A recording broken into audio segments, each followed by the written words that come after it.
안녕하세요. 강남 LK 성형외과 김홍열 원장입니다. 오늘은 눈성형 말고요. 콧볼 축소술이라는 분야에 대해서 설명을 조금 드리고자 합니다.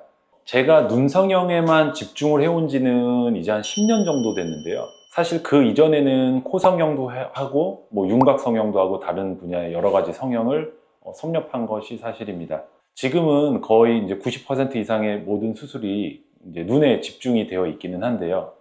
지금 현재까지도 눈 외에 하고 있는 유일한 코성형 분야 중에 하나가 제가 하고 있는 콧볼 축소 수술이거든요. 사실 눈성형 하기에도 시간이 부족하고 눈성형 환자분들이 워낙 많이 찾아주시고 있는 실정이기는 한데, 제가 코성형 중에서 그 중에서도 아직까지도 콧볼 축소를 이제 놓치지 않고 계속 하고 있는 이유는 이제 여러 가지가 있습니다. 그 이유는 제가 마지막에 설명을 좀 드리도록 하겠습니다.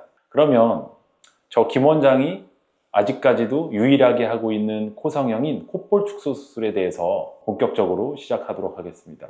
먼저 콧볼 축소라는 말 자체가 조금 생소하신 분들도 계실 것 같아요. 사실 별건 아닙니다. 콧볼 축소는 말 그대로 콧볼, 코의 좌우 폭 있지 않습니까? 콧망울의 좌우 폭을 줄여주는, 좁혀주는 수술을 콧볼 축소라고 간단히 이해해 보실 수 있겠습니다. 그래서 종합적으로 설명을 다시 드리면, 폭이 넓은 콧볼을 줄여주어서 좀 더 세련된 인상을 주는 수술이고요. 구체적으로 조금 더 정확히 설명드리자면은, 콧구멍의 바닥 쪽에 직경이 넓거나 벌어져 있는 타입의 경우 아무래도 세련돼 보이기 어렵기 때문에 이 부분을 좁혀주는 성형이라고 이해하시면 되겠습니다. 실제 사진을 보고 이 콧볼 축소의 원리와 모습에 대해서 조금 더 설명을 드리겠습니다.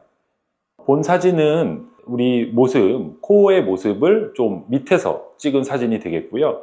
이 콧구멍과 콧볼의 모습을 보면은 좌우 요 콧날개 바깥쪽 이 전체의 면적이 바로 이제 콧볼의 넓이가 되겠고요. 콧볼의 넓이와 콧구멍의 모양은 다음 세 가지 요소로 구성이 되는데요. 먼저 하나는 비주라고 하는 코의 가운데 기둥이 됩니다. 기둥이 있고요. 그 다음에 양쪽으로 콧날개라고 하는 비익이라고 하는데요. 콧날개가 있습니다. 마지막으로 코의 바닥면이 이렇게 양쪽에 있습니다. 콧볼 축소는 직접적으로 비주와 코 기둥과 코 날개, 비익을 건드리지는 않고요. 코의 바닥 면적만을 좁혀주어서 세련된 인상을 주는 수술입니다. 일반적으로 콧구멍의 3요소가 코 기둥, 코 날개, 코 바닥이므로 코 바닥만 줄여줘도 콧구멍의 크기도 동시에 줄여주는 그런 효과도 갖고 있다고 하겠습니다. 그래서 첫 번째 케이스 사진을 좀 보시면요. 좀 전에 말씀드렸던 이 콧구멍 모양의 모습을, 콧볼 축소를 제가 모식도 보여드린 이분이 되겠는데요. 이분의 지금 수술 전 모습은 이제 이러하고, 수술 후 모습은 다음과 같습니다. 그래서 전후를 같이 비교해 보시면은 콧볼의 폭이 조금 더 줄어들었고, 콧구멍 사이즈도 조금 더 줄어들음에 따라서 좀 더 세련된 인상이 되었다는 것을 확인하실 수 있고요.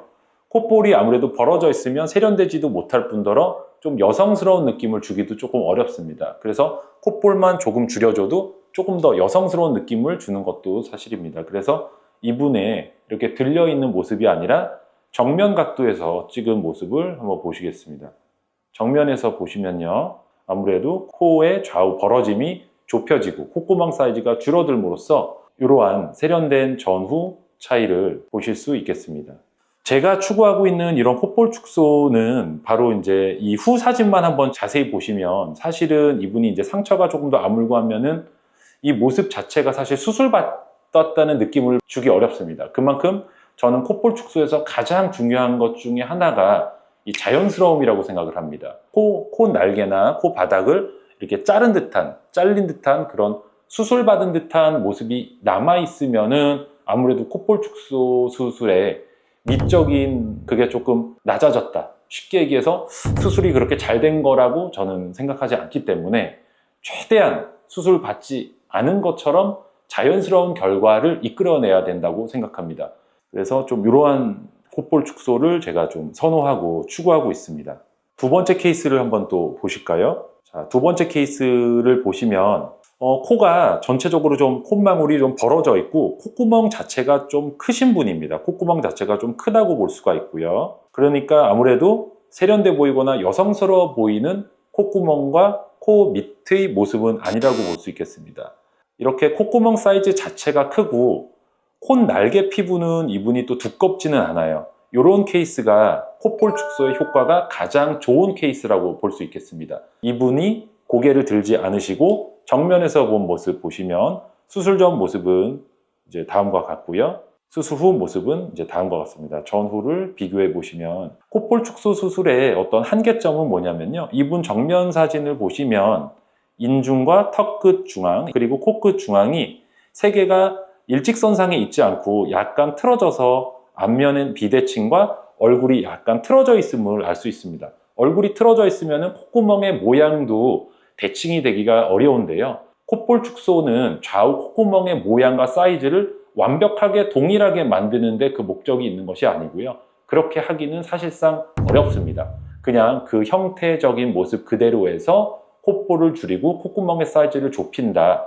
이런 정도로 그 수술의 효과를 기대해 주시면 좋겠습니다. 마지막 케이스 한번 더 볼까요? 마지막 케이스는 남자분을 한번 보겠습니다. 조금 다른 타입으로 콧볼이 좀 벌어져 있으시죠. 이분은 이제 콧구멍도 조금 넓으시지만 콧구멍의 모양 자체가 좌우로 많이 벌어져 있는 타입입니다. 그리고 콧구멍을 감싸는 제 3요소 아까 제가 말씀드렸죠. 코 기둥, 날개, 바닥이 있는데 바닥과 기둥보다는 이 날개 쪽 피부를 보시면 날개 쪽 피부가 상당히 두껍다는 것을 아실 수 있습니다. 콧볼 축소 수술을 하면 콧볼의 폭은 좁아질지언정 이 콧 날개 피부의 이 두께감 자체가 변하는 것은 아닙니다. 이것도 콧볼 축소의 어떤 한계점이라고 할 수는 있겠습니다. 그래서 이 콧 날개 조직이 두꺼운 것까지 얇게 바꿔주는 것은 아니고요. 양쪽을 모으고 좁혀주는 원리로 콧구멍이 좀 좁아지고 코의 벌어짐이 좋아진다. 이렇게 이해를 하시면 좋겠습니다. 코에 벌어져 있는 정도가 확연히 좀 줄어들었고 제가 추구하는 바대로 콧볼 축소 후의 모습으로 이분을 처음 본 사람이라면 누가 이 사람 코를 콧볼 축소했는지 코에 성형을 했는지 알 수가 없을 정도로 최대한 자연스럽게 최대한 흉터가 남지 않도록 성형하는 것이 저는 잘된 콧볼 축소라고 생각을 해왔고 그렇게 수술을 하고 있습니다. 그래서 제가 아까 처음 도입 부에 말씀드린 것처럼 제가 눈 성형에 집중을 하고 있지만 유일하게 현재까지 하고 있는 코 성형이 콧볼 축소인 바로 그 이유가 여기에 있습니다. 제가 이 부분에 대해서 흉터를 최소화하고 최대한 자연스럽게 결과를 이끌어내는 노하우가 저에게 있다고 생각을 합니다. 그래서 많은 분들이 이 콧볼 축소 수술을 하고 정말 많이들 만족을 하시기 때문에 제가 그 보람 때문에 이 콧볼 축소를 아직 놓지 못하고 계속 눈 성형과 함께 열심히 하고 있는 것 같습니다. 이상으로 눈 성형 말고 거진 처음으로 눈 성형 외의 분야를 한번 저 김 원장이 자신 있어 하는 분야를 말씀드려보는 시간을 가졌고요. 이 콧볼 축소에 혹시 관심이 있으시다면 저와 한번 상담해 보시는 것도 좋을 것 같고요. 콧볼 축소 성공의 가장 중요한 키워드는 다시 한번 설명드리지만 자연스러운 결과, 뭐 찝힌 듯 하거나 칼자국이 심하게 남거나 그러면은 그 결과는 좋지 않다고 저는 생각을 하거든요. 그래서 최대한의 자연스러운 결과와 최소화된 흉터, 이것이 콧볼 축소의 가장 성공의 키포인트다. 이 점을 말씀드리면서 이번 콧볼 축소에 대한 영상을 마치도록 하겠습니다. 끝까지 시청해 주셔서 감사합니다.